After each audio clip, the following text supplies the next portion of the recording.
I recently watched a documentary on Netflix about an amazing person I'd never heard of before, Pauli Murray. She was a poet, a civil rights activist, a women's rights activist, a lawyer, and the first woman to ever be ordained as an Episcopal priest. She died in 1985 at the age of 74.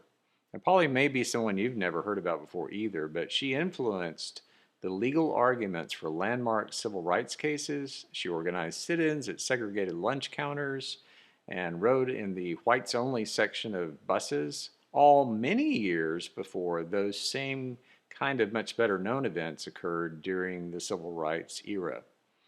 Polly wrote extensively, but not much about her personal life. But as the documentary describes, through interviews with her friends and through her personal correspondence, she was engaged in a lifelong journey of understanding her own sexual orientation or gender identity.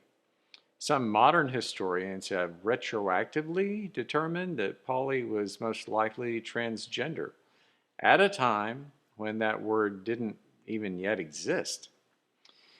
One thing they do know is that Polly had a 25-year relationship with a woman named Irene Barlow. And in the documentary, audio recordings of Polly's own voice are used, and she describes, in her own words, her very deep depression following Irene's death in 1973. In one recording, Polly said something that stood out for me, that she became one of the walking wounded, those who are left to grieve the loss of someone they loved deeply. It stood out because I have used that phrase for years, the walking wounded. I don't remember where I first heard it, but I've used it to describe myself. And I've used it when leading grief support groups, to help people describe what they are going through. It seems to nicely sum up a way of being that you never asked for, but that life gives all of us at one point or another. Not to be morose, but if you haven't been among the walking wounded, someday you will be. Because it's just unavoidable in life not to experience the death of someone who matters to you deeply. It is a hard fact. And as I've told myself, and as I've told many others, there are no quick and easy fixes for how you feel when that happens. It's a journey you take. And no matter how many friends you have or how much family you have to support you, it's ultimately an internal kind of trip that you have to travel alone. And the frustrating thing is, there's no real roadmap to follow. Now, it's popular to say that there are stages of grief, but not everybody goes through those stages, or every stage at least, and they don't come to you in any kind of neat sequence that you can count on, such as, well, I've been through denial, so now I'll segue into anger. It rarely happens that way. It's a lot more like watching the laundry spinning around in the window of a clothes dryer. Your emotions just swirl and sort and get jumbled and twisted up together sometimes. You'd really appreciate the dryer to stop so you could remove your feelings, sort them all out neatly, fold them, and put them all away, but that never quite happens.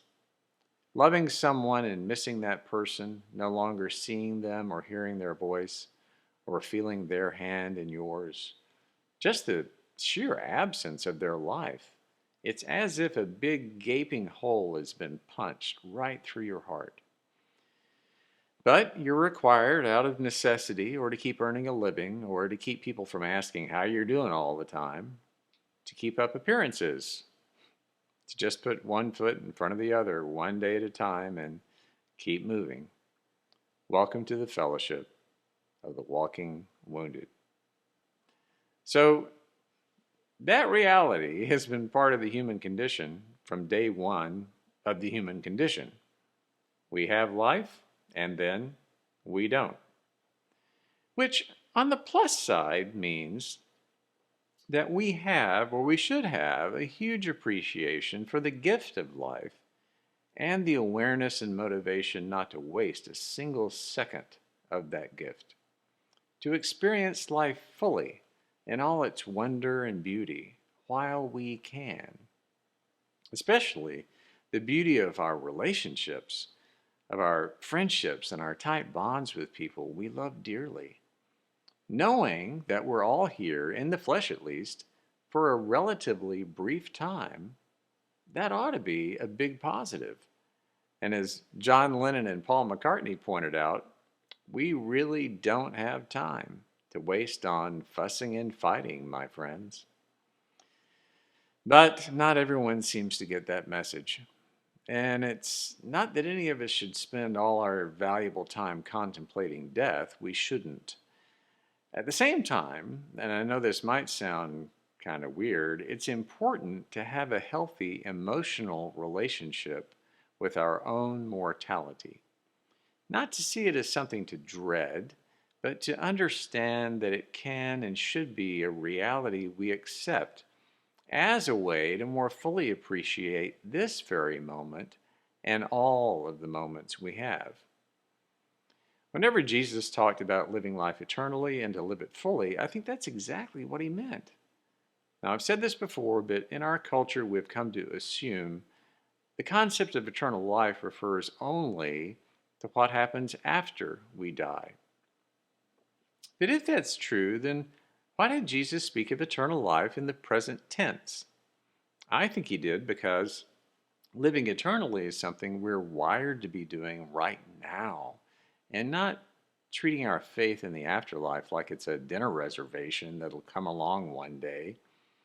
And in some religious traditions, you spend all your time worrying about whether or not you'll even get an invitation to that dinner, as if heaven is only reserved for just the right people. No, we're all invited to that party.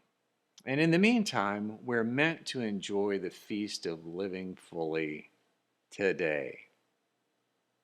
And that's true even if we're among the walking wounded.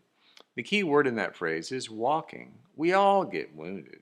We all suffer loss, and that can literally knock us off our feet for a while. It's perfectly understandable.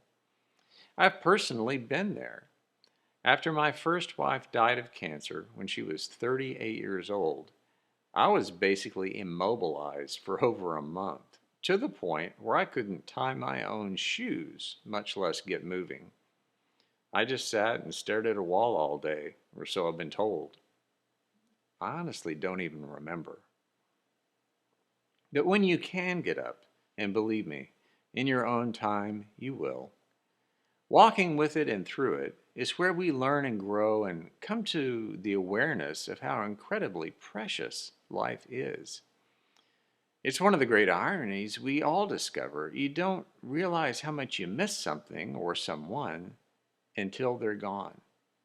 And you wouldn't grieve someone so much if you didn't love them so much. You get that knowledge by walking in it and with it and through it. You also understand what eternal life truly means by walking through days like today, All Saints' Day, by remembering and giving thanks.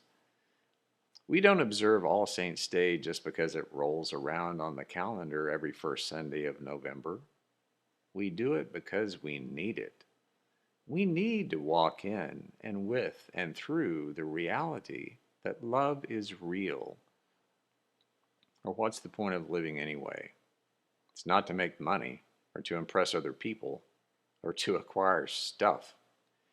The point is to give and receive as much love as we can with the sweet, precious time we've been given. We need to honor that truth, not run away from it. We need to be grateful for this very moment, to give God thanks for the tremendous gift of life and love that was embodied by those people we love and who loved us, and who still do love us, even if we can't see and hear them in the usual ways. They're here with us, around us, and loving us, moving through that thin veil separating life as we know it and life as we anticipate it.